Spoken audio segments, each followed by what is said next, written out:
Hi friends, రోజు meditation చేయడం వల్ల బెనిఫిట్స్ మనం ఇప్పుడు తెలుసుకుందాం. ధ్యానం వలన లాభాలు: మీరు ఆరోగ్యంగా ఉంటారు, ఆనందంగా ఉంటారు, మెమరీ పవర్ పెరుగుతుంది, పరీక్షల్లో మంచి మార్కులు వస్తాయి. అంటే రోజు ధ్యానం చేయాలి. రోజు ధ్యానం చేస్తుంటే రోజు బాడీలో క్లీనింగ్ ప్రాసెస్ జరుగుతుంది. ఎప్పుడైతే క్లీనింగ్ ప్రాసెస్ జరుగుతుందో మీరు ఆరోగ్యంగా ఉంటారు. జీవితం పొడుగుతా చేస్తూ ఉండండి, జీవితం పొడుగుతా ఆరోగ్యంగా ఉంటారు. ఏ డాక్టర్ దగ్గరికి వెళ్ళక్కర్లేదు, ఏ మందులు తినక్కర్లేదు. ధ్యానం సర్వరోగ నివారణ, ఏ జబ్బైనా తగ్గిస్తుంది ధ్యానంలో. అందుకని ధ్యానం సర్వరోగ నివారణ అంటారు. తర్వాత ధ్యానం ఎలా చేయాలి? కళ్ళు మూసుకొని 2 చేతులు కట్టుకొని నిటారుగా కూర్చుంటే విశ్వశక్తి బ్రహ్మరంధ్రం ద్వారా లోపలికి వెళ్తుంది. అది మీరు యూట్యూబ్లో చూడొచ్చు, స్పిరిచువల్ రియాలిటీ. విశ్వశక్తి లోపలికి వెళ్ళినప్పుడు నాడీ మండలాన్ని శుద్ధి చేస్తుంది. నాడీ మండలాన్ని శుద్ధి చేస్తుంది. శుద్ధి అంటే నాడీ మండలంలో బ్లాక్స్ ఉంటాయి, ఆ బ్లాక్స్ని డిలీట్ చేస్తుంది, దగ్ధం చేస్తుంది. అప్పుడు బ్లడ్ సర్క్యులేషన్ బాగుంటుంది, మీరు ఆరోగ్యంగా. అవి బ్లాక్స్ ఉన్నాయి అనుకోండి, మీకు జబ్బులు వస్తాయి తర్వాత. అర్థమవుతుందా? ఈ బ్లాక్స్ ఎందుకు వస్తాయి? పాపకర్మల వలన జబ్బులు వస్తాయి. చిన్న చిన్న పాపాలు, చిన్న చిన్న రోగాలు, పెద్ద పెద్ద పాపాలు, పెద్ద పెద్ద రోగాలు, రకరకాల పాపాలు, రకరకాల రోగాలు.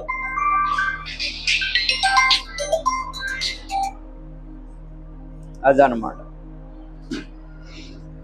పాపాలు చేస్తే నాడీ మండలం బ్లాక్స్ అవుతాయి.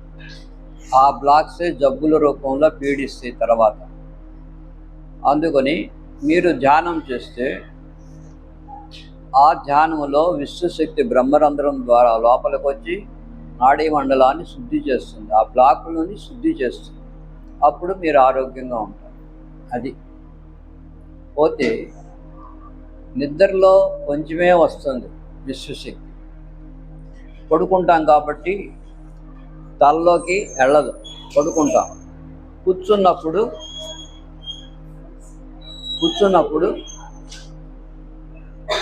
విశ్వశక్తి తల్లో ఉండగా లోపలికి వెళ్తుంది.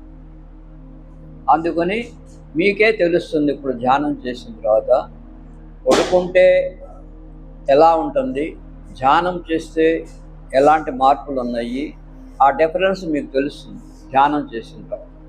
ఓకే, ఇప్పుడు ధ్యానం మొదలు పెడదాం. నిటారుగా కూర్చోవాలి, కాళ్ళు కింద పెట్టాలి, కంఫర్టబుల్గా కూర్చోండి. పద్దపద్దాక కదలకూడదు, కదిలితే ధ్యానం కుదరదు. ఎలా మీకు కన్వీనియంట్గా ఉంటుందో అలా చక్కగా హాయిగా కూర్చోండి. వేళ్లల్లో వేళ్ళు పెట్టుకోండి, నిటారుగా కూర్చోండి, కాళ్ళు కింద పెట్టాలి.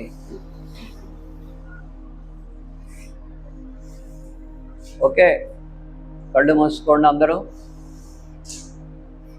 నిటారుగా కూర్చున్నారు.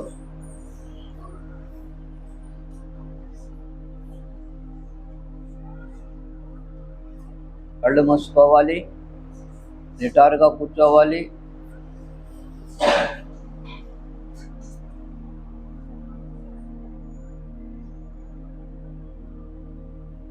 Body relax. అంటే మీరు అనుకుంటే చాలు, శరీరం వదులుగా ఉన్నట్టు.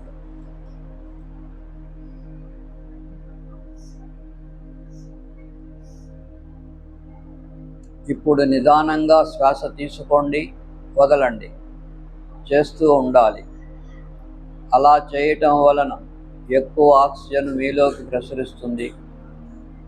మీలోని కండరాలు, కణాలు, నరాలు చక్కగా యాక్టివేట్ అవుతాయి.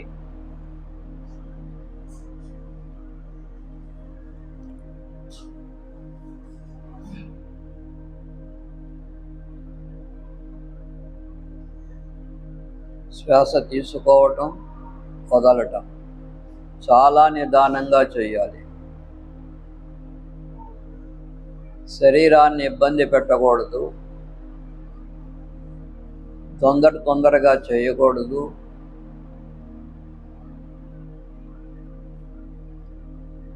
అద్దాక కళ్ళు తెరుస్తావు, చేతులు కదిలిస్తావు, కదిలించొద్దంటే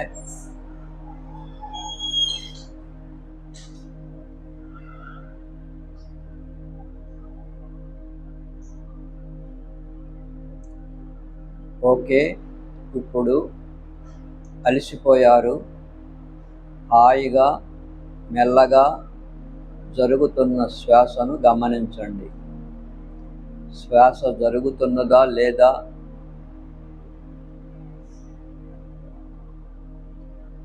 శ్వాస లోపలికి వెళ్తుందా బయటికి వెళుతుందా గమనించాలి. శ్వాస దానంతట అదే జరుగుతూ ఉంటుంది, మీరు కేవలము గమనిస్తూ ఉన్నారు.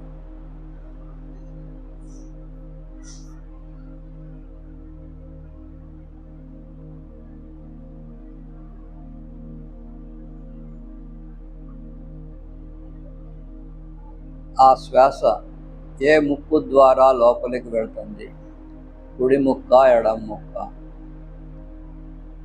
లేక రెండు ముక్కుల్లో నుంచి వెళ్తుందా?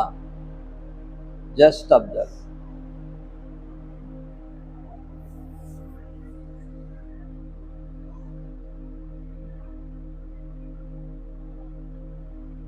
ఆ శ్వాస ఏ ముక్కు ద్వారా బయటికి వస్తుంది, లేక రెండు ముక్కుల ద్వారానా గమనించాలి. తెలియకపోయినా పర్వాలేదు, మీ ధ్యాస మాత్రం అక్కడే ఉండాలి. శ్వాసకి మనస్సుకి చాలా దగ్గర సంబంధం ఉన్నది. ఎప్పుడైతే మీ ధ్యాసను శ్వాస మీద ఉంచుతామో మనస్సు శూన్యమవుతుంది, నిర్మలమవుతుంది. కాబట్టి మీరు శ్వాసలను గమనిస్తూ ఉండండి. లోపలికి వెళ్ళే శ్వాస చల్లగాను, బయటికి వచ్చే శ్వాస వెచ్చగాను ఉంటుంది.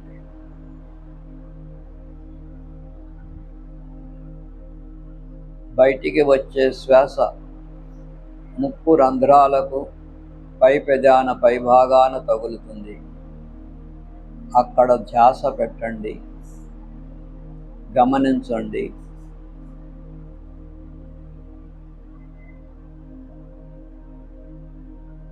బయటికి వచ్చే ప్రతి శ్వాసను గమనించండి.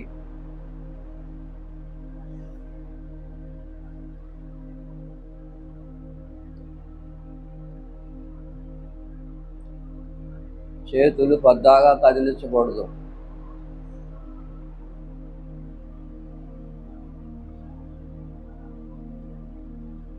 అలా ప్రతి శ్వాసను గమనిస్తూ ఉంటే శ్వాస సూక్ష్మమైపోతుంది.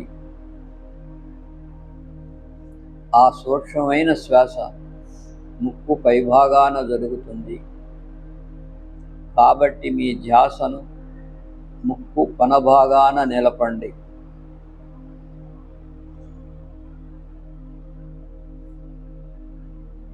అక్కడే చూస్తున్నట్లు భావించండి.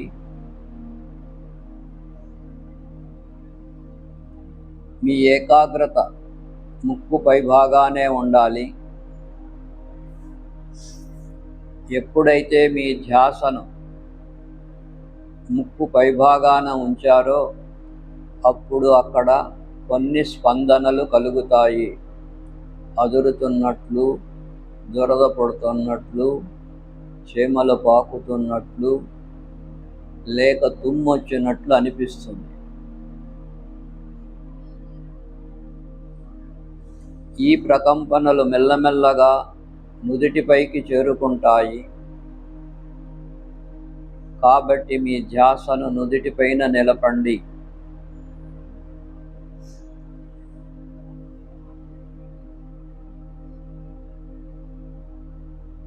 అక్కడే చూస్తున్నట్లు భావించండి. మీ ఏకాగ్రత నుదుటిపైనే ఉండాలి.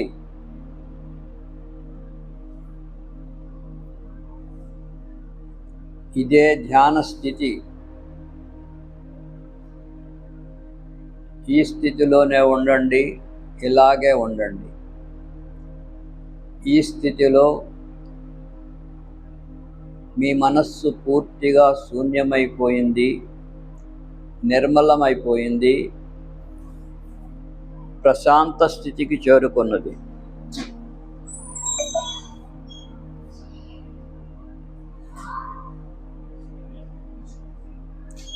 ప్రశాంతమైన మీ మనస్సు మీ అంతరంగములోకి ప్రసరిస్తూ ఉన్నది.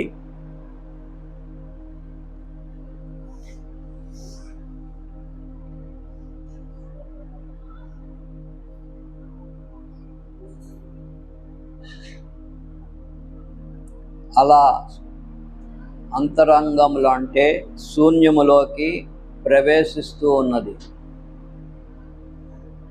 అలా ప్రవేశిస్తూ చివరకు ఆత్మతో లయమైపోతూ ఉన్నది. మీ మనస్సు అంటే మీరేనన్నమాట. మీరు ఆత్మతో పూర్తిగా లయమైపోయారు. ఆత్మ యొక్క మూలాలలో చేరి నిర్గుణ స్థితిలో ఉన్నారు. ఆత్మ అంటే దైవం. మీరు దైవముతో కలిసిపోయారు, దైవ స్వరూపులైపోయారు. దైవ గుణాలు కలుగుతున్నాయి మీకు. ఈ స్థితిలో మీలో గొప్ప మార్పు సంభవిస్తున్నది. అంటే అధర్మము నుంచి ధర్మం వైపుకి, అన్యాయము నుండి న్యాయం వైపుకి, అనారోగ్యము నుంచి ఆరోగ్యం వైపుకి ఇలా మార్పులు కలుగుతూ ఉన్నాయి. ఎందుకంటే మీరు దైవముతో కలిసిపోయారు, దైవ స్వరూపులైపోయారు. ఈ స్థితిలో మీ మెదడు యొక్క కార్యకలాపాలన్నీ స్తంభించిపోయినాయి. నాడీ మండలమంతా విద్యుత్ అయస్కాంత తరంగాలతో నిండిపోతూ ఉన్నది. ఈ స్థితిలోనే అపారమైన విశ్వశక్తి బ్రహ్మరంధ్రము ద్వారా మీ ఆత్మ చైతన్యములోకి ప్రవేశిస్తూ ఉన్నది. ఆత్మపై ఉన్న మాయపొరలంటే నెగటివ్ క్వాలిటీస్, ఈర్ష్య, ద్వేషం, మదం, మాత్సల్యం, కోపం, భయం, ఇవన్నీ మాయపొరలో దాగి ఉన్నాయి. ఆ విశ్వశక్తి ప్రభావం వలన ఈ మాయపొరను దగ్ధము చేసి ఆత్మలోకి ప్రవేశించి ఆ విశ్వశక్తి ఆత్మను ప్రకాశింపచేస్తూ ఉన్నది. ప్రకాశవంతమైన ఆత్మ మీ శరీరమంతటా వ్యాప్తి చెంది మిమ్ములను ఎంతో తేజోవంతులుగాను, ఆరోగ్యంగాను, చైతన్యవంతముగాను తయారు చేస్తూ ఉన్నది. అదేవిధంగా అపారమైన విశ్వశక్తి బ్రహ్మరంధ్రము ద్వారా 72,000 నాడుల ద్వారా ప్రతి భాగానికి, ప్రతి కండరము, కణము, నరములోకి ఆ విశ్వశక్తి ప్రసరిస్తూ ఉన్నది. కాబట్టి మరొక్కసారి మీ శరీరమంతా వదులుగా ఉన్నట్లు భావించండి. నేను ఒక్కొక్క భాగం పేరు చెబుతూ ఉంటాను, వింటూ ఉండండి. మొట్టమొదటగా ఆ విశ్వశక్తి బ్రహ్మరంధ్రము ద్వారా శిరస్సు పైభాగము, చిన్న మెదడు, పెద్ద మెదడు, సబ్కాన్షియస్ మైండ్లోకి ప్రసరిస్తూ ఉన్నది. ఆ పిమ్మట పీనియల్ గ్లాండ్స్, పిట్యూటరీ గ్లాండ్స్, హైపోథలమస్లోకి ప్రసరించి ఆ గ్రంథులను యాక్టివేట్ చేస్తూ ఉన్నది. ఆ పిమ్మట ఆ విశ్వశక్తి నుదిటిపై ఉన్న ఆజ్ఞాచక్రములోకి ప్రసరించి ఆ చక్రాన్ని యాక్టివేట్ చేసి అప్పుడు ఆ స్థితిలో మీకు కలర్స్ కనపడవచ్చు, వన మృగాలు కనపడవచ్చు, ప్రకృతి దృశ్యాలు కనపడవచ్చు, లేక మీ ఇష్ట గురుదేవుళ్ళు కనపడవచ్చు. దర్శించండి, వారితో మాట్లాడండి. ఉన్న స్థితి కంటే ఉన్నత స్థితికి ఎదగటానికి వారి యొక్క బ్లెస్సింగ్స్ తీసుకోండి, వారికి ధన్యవాదాలు తెలపండి. ఇంకొక విషయం, మీరు నేర్చుకున్న ఈ ధ్యానాన్ని అందరికీ పంచిపెడతానని కూడా వాగ్దానం చేయండి మీ గురువు గారికి. ఇప్పుడు ఆ విశ్వశక్తి 2 కళ్ళు, చెవులు, దవడలు, ముక్కు, నోరు లోకి ప్రసరిస్తూ ఉన్నది. ఆ పిమ్మట ఆ విశ్వశక్తి గొంతు భాగములోకి చేరి థైరాయిడ్ గ్లాండ్ని, విశుద్ధ చక్రాన్ని యాక్టివేట్ చేస్తూ ఉన్నది. ఆ పిమ్మట అన్నవాహిక, స్వరపేటికలోని కండరాలు, కణాలు, నరాలని శుద్ధి చేస్తూ ఉన్నది. ఆ పిమ్మట ఆ విశ్వశక్తి గొంతు భాగము నుండి కుడి భుజము, కుడి మోచేయి, కుడి చేయి బొటన వ్రేళ్ల వరకు ప్రసరించి ఆయా భాగాలను శుద్ధి చేస్తూ ఉన్నది.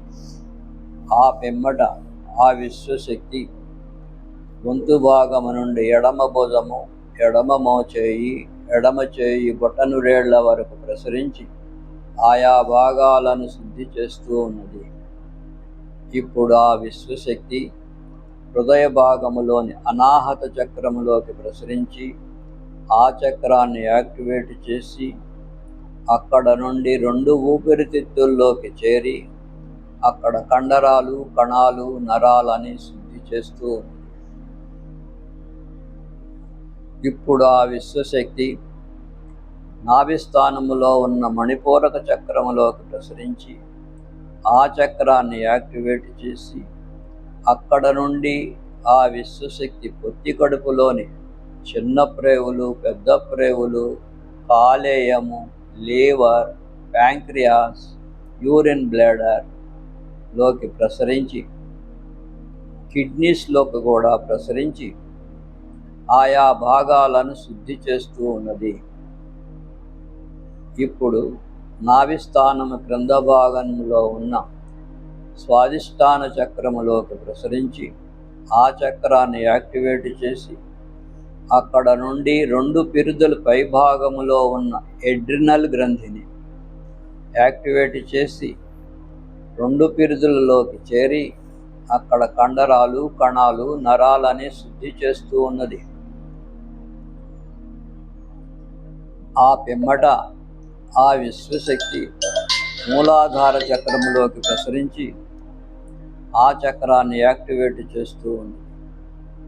ఆ పిమ్మట ఆ విశ్వశక్తి కుడికాలు తుంటి భాగము నుండి మోకాలు, అక్కడ నుండి అరికాలు, బొటన వ్రేళ్ల వరకు ప్రసరించి ఆయా భాగాలను శుద్ధి చేస్తూ ఉన్నది. అదేవిధంగా ఆ విశ్వశక్తి ఎడమకాలు తుంటి భాగము నుండి మోకాలు, అక్కడ నుండి అరికాలు, బొటన వ్రేళ్ల వరకు ప్రసరించి అక్కడ ఉన్న కండరాలు, కణాలు, నరాలని శుద్ధి చేస్తూ ఉన్నది. ఈ విధముగా అపారమైన విశ్వశక్తి బ్రహ్మరంధ్రము ద్వారా 72,000 నాడుల ద్వారా ప్రతి భాగానికి, ప్రతి కండరము, కణము, నరములోకి ప్రసరించి ఈ శరీరాన్ని శక్తివంతముగా, చైతన్యవంతముగా తయారు చేస్తూ ఉన్నది. అదే భావనతో ఉండండి, అలాగే ఉండండి.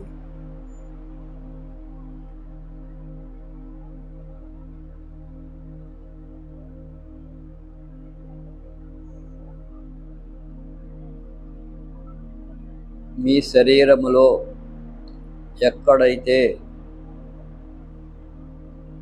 బ్లాక్స్ ఉన్నవో అక్కడ హీలింగ్ ప్రాసెస్ జరుగుతుంది.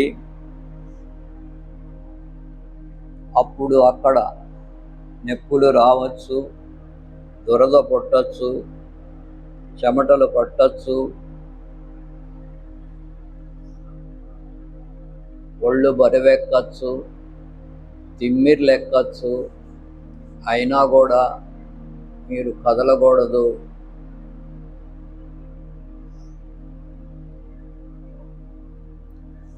కళ్ళు తెరవకూడదు. నొప్పులను ఓర్చుకుని కూర్చోవాలి. అదే స్థితిలో ఉండండి. అలాగే ఉండండి.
ఇంకొక 2 నిమిషాలు.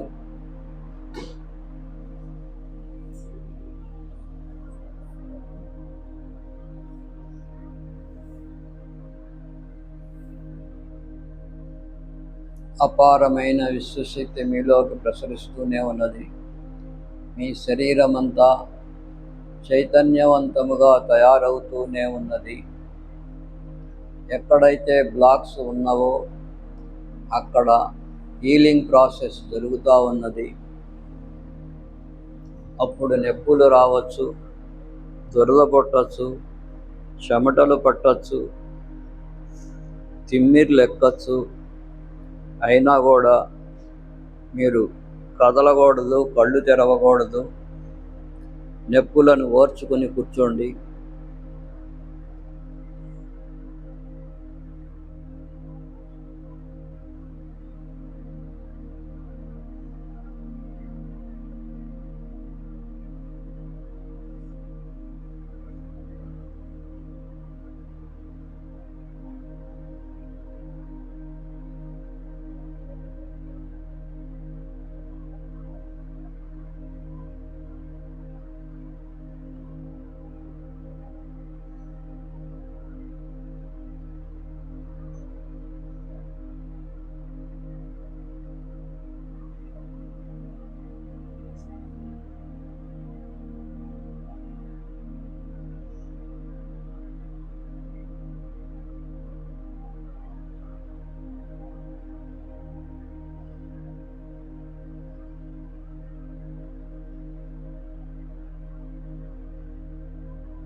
ఇంకొక నిమిషం.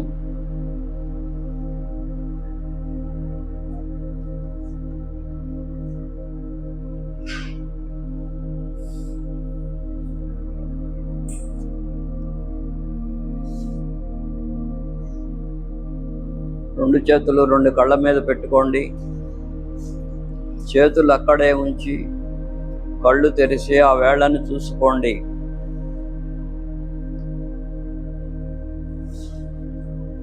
Okay, over.